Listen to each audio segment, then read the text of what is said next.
So now we head off to San Andrés. Unfortunately, leaving Providencia behind. The opening was delayed until April 1st, so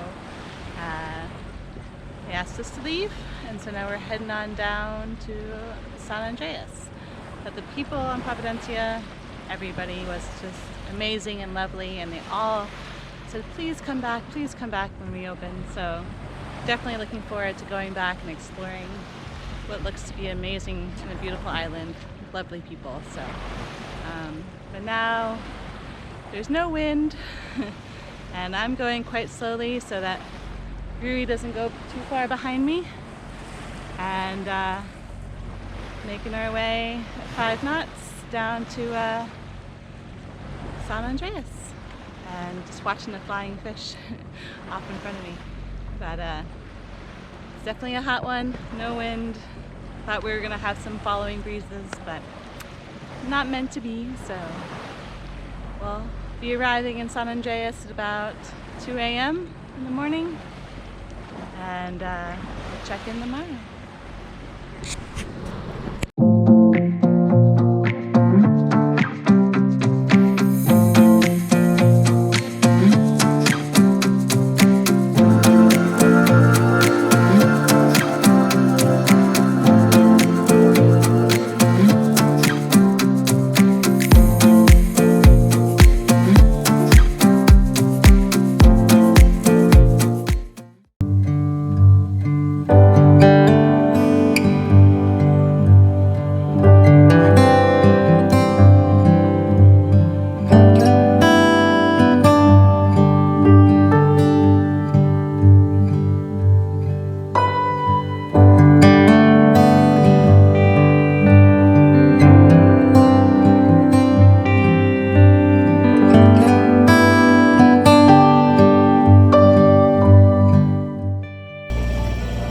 It's about 3 a.m. and just arriving to San Andrés. Just about to head up the channel. Got a call on the radio and just to ask me who I was, and then just let us know the procedure, check in tomorrow.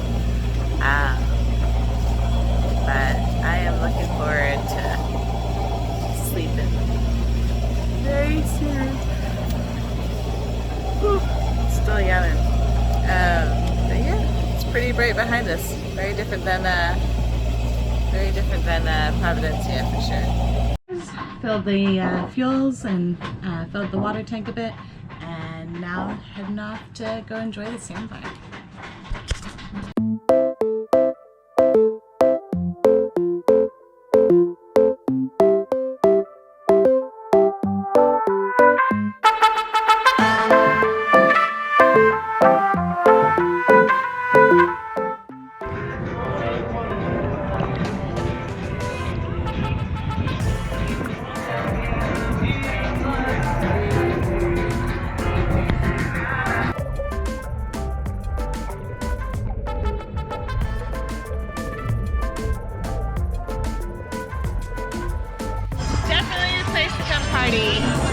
Pretty nice. You can stand in the water. It's crystal clear blue, and there's bars all around. Or you can bring your own cooler here. I am definitely going to come back and bring my own drink this time. But it's pretty nice. Get off the boat, go for a lovely swim.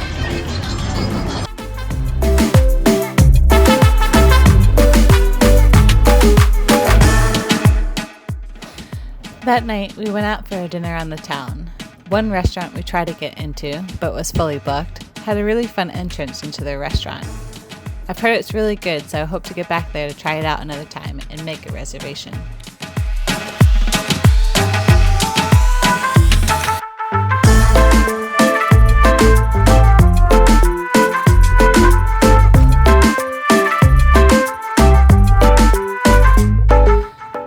The boulevard alongside the anchorage was lovely for a walk or a run. We headed off to find where we could rent a golf buggy to take a tour of the island for the day. Not bad prices too. About $50 for the day, which split between us was $25 each. Of course, you could take a bus and tour the island for a lot cheaper, but we knew we wanted to stop at a lot of places. So we got up this morning and decided to rent a golf cart, and we're going to take a tour of San Andrés. So it should be a fun day.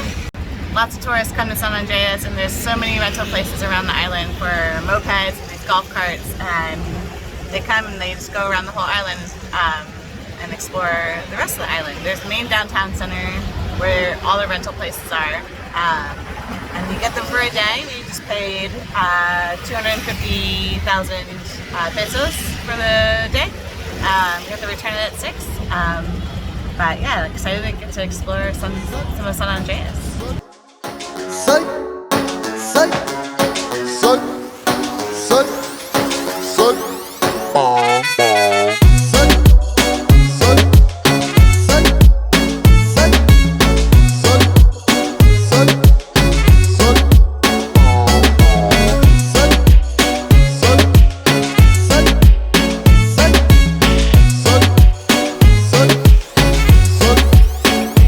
Se que te gusta.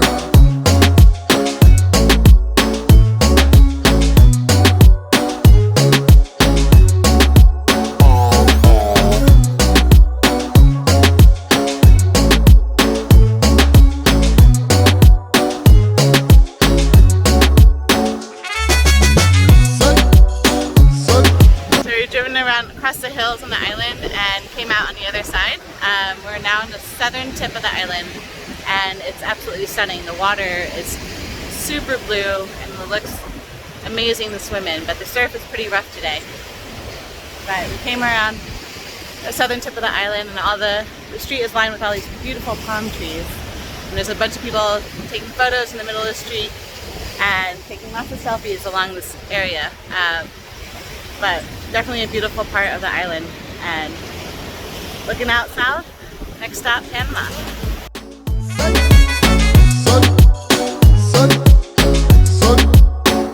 Yo sé que te gusta.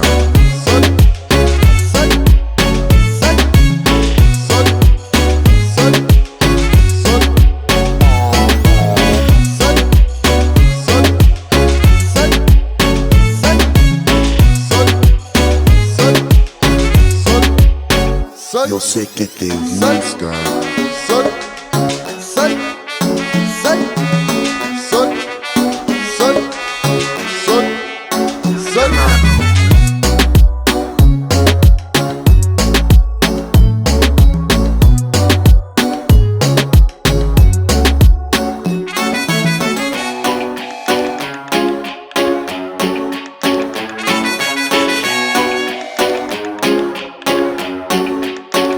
Yo sé que te gusta.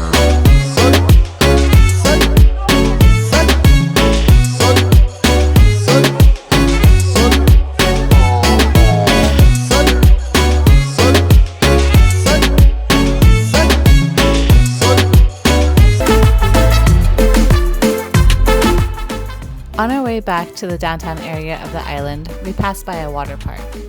Basically, there are a few diving boards and a slide, which you pay a fair share to get into. But to get to go down the slide and practice my backflips and be a kid again, totally worth the stop.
So unfortunately, the bad thing about San Andrés is that it's a pretty shitty anchorage. It's all grass. There's some sandy spots, but they're also in the shallower spots, which I have a deep draft, so it doesn't work for me. But yeah, I've dragged I was fine the first 2 days we were here, and then since then I've dragged 4 times. So now I've moved to the back of the anchorage, just so there's no boats behind me. But it's a mess. And the winds are strong again for the next few days, coming out of the northeast or east. But it's not just me. Rui has had to move his boat, and he has a rock knot on his boat, so I feel like no anchor is safe here. The guy that kind of resides here on his boat said he has a 75-pound anchor on his 50-foot boat. And that's what's been holding him here. So whether I invest in a 75-pound anchor if I want to come back here or just not come back here, I don't know. It's unfortunate. It's a pretty island, but when the winds are stronger, it's just everybody's moving and not fun to anchor in. Dive on the anchor. Haven't dragged since I reset it again, but just gonna go down and check on it. I also put down a second anchor since I was dragging with my first anchor so much, but it doesn't seem like it's up high enough, so gonna go check on that as well and make sure they're set in well. But definitely a big thing I want to get done in Panama is to get better ground tackle. I've had the same setup since I bought the boat. I have 50 foot of chain and the rest is rode. That's what the boat came with. It also came with a 35-pound CQR anchor. I actually use the CQR as my backup right now, and I have a 45-pound Bruce that a friend gave me, which I use as my main anchor, but unfortunately the Bruce doesn't really work that well in the grassy areas, and most of the places that we've gone to since we've left Guatemala has been pretty grassy. So I've been putting down the CQR as a backup, and it's actually done a better job than the Bruce. But when I get to Panama, I'm hoping to upgrade to hopefully a Rockna and a heavier anchor as well, and then obviously do a 250 foot of chain, just so I can have better sleeps at night when it's blowing outside. So I'm gonna go down and dive on the anchor now.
And they both look good.